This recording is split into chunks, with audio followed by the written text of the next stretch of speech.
G S ടിയിലെ rate 22/9/2025 മുതലാണ് പുതിയ rate നിലവിൽ വരുന്നത്.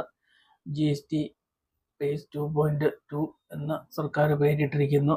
എന്നാൽ ഇതുമായിട്ട് ബന്ധപ്പെട്ട യാതൊരു അവയർനെസ്സും വാർത്താമാധ്യമങ്ങളിൽ കൂടി ജനങ്ങൾക്ക്, വ്യാപാരികൾക്കോ ലഭിക്കുന്നില്ല. സർക്കാർ അതിന് യാതൊരു നടപടികളും സ്വീകരിക്കുന്നതായിട്ട് കാണുന്നില്ല.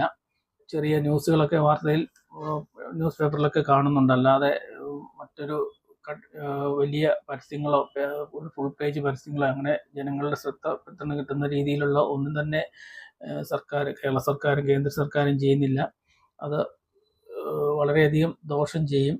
എന്നിരുന്നാലും നിലവിൽ ഇരിക്കുന്ന സ്റ്റോക്കിന് നിങ്ങൾ പുതിയ വ്യത്യാസം വന്ന റേറ്റ് പതിക്കേണ്ടതില്ല എന്നൊരു നോട്ടിഫിക്കേഷൻ ഇന്ന് വന്നിട്ടുണ്ട്. മനോരമ ന്യൂസിലാണ്, മനോരമയുടെ വാണിജ്യത്തിൻ്റെ കോളത്തിലാണ് അത് വന്നിരിക്കുന്നത്.